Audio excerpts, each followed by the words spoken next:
by the way. Police brutality, racially motivated police brutality is a myth. Okay, so let's get into that.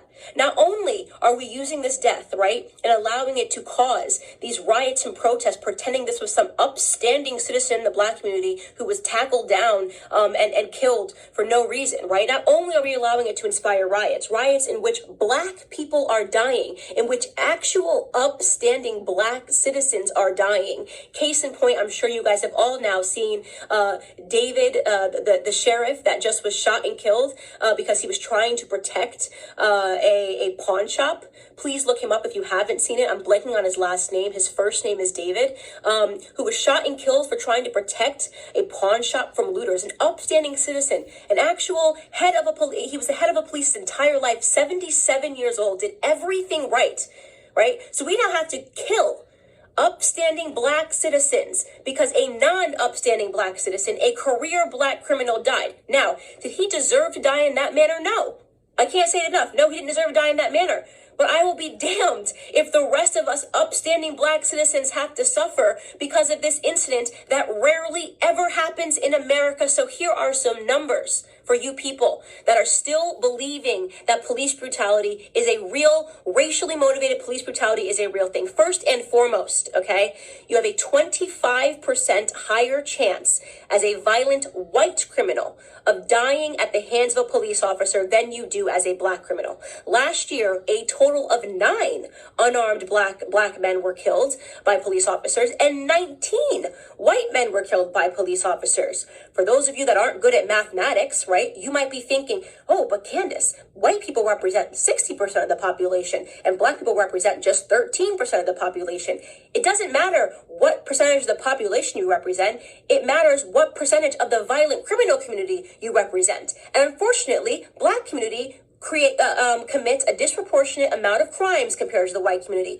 Let me tell you, 6% of the population, right? Black men, 6% of the population account for 44% of all murders in this country, according to 2018 statistics. That is what you call a gap.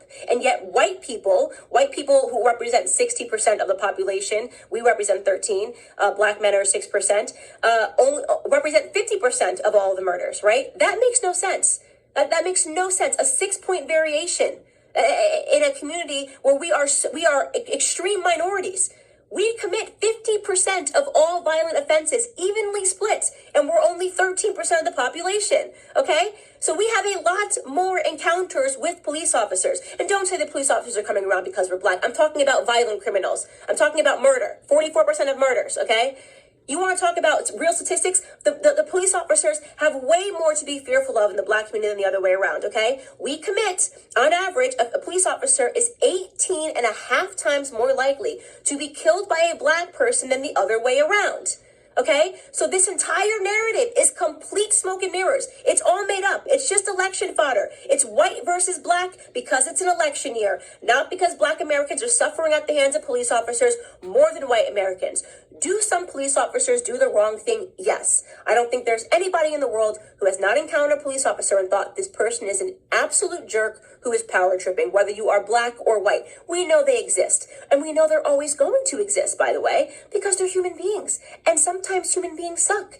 In fact, if you want to attack a community for accidental slayings or brutality, did you know that doctors accidentally kill 250,000 people every year because of mistakes? Did you know there's been doctors that have been arrested for being serial killers that just were killing people because they wanted to?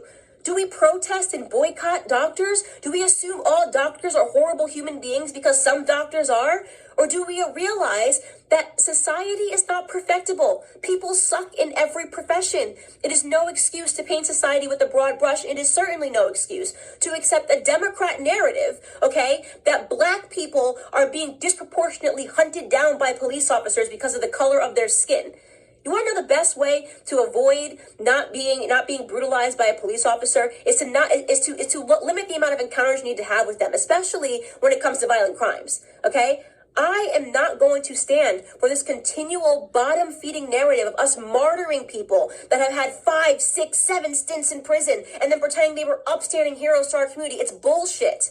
It's bullshit. Excuse my language. It's absolute bullshit. And I'm tired of it.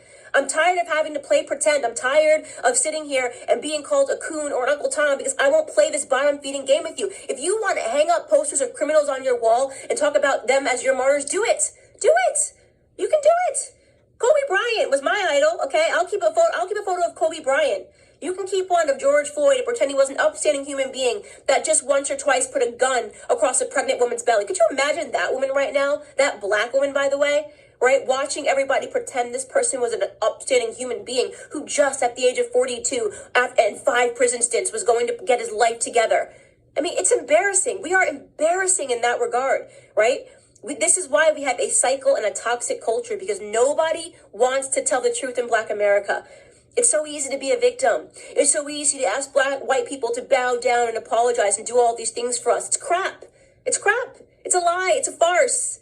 Our biggest problem is us, okay? It's why we don't talk about it when black on black crime happens. It's why we don't talk about it when 40 black people are killed in one weekend during Memorial Weekend in Chicago. We don't want to talk about any of that stuff. We don't want to talk about Baltimore. We don't want to talk about New Jersey. We don't talk about any of these places where black people are being slaughtered by other blacks, because that would mean that we had to be personally accountable, right? That would mean personal responsibility. We don't do personal responsibility in our community. We don't do it. We blame white people, right? We only point a camera to white people when they do something, even though we do it at a way higher rate to ourselves, right? We celebrate our drug dealers. We're the only community, right, that would ever create hashtags to free people from prison because they committed crimes, like free Meek Mill, free this rapper, free this rapper. How hard is it to not spend multiple times in prison? How difficult is that? Is that too hard for us? Is that way too high of a mountain for us to scale, to do the right thing, to be upstanding citizens?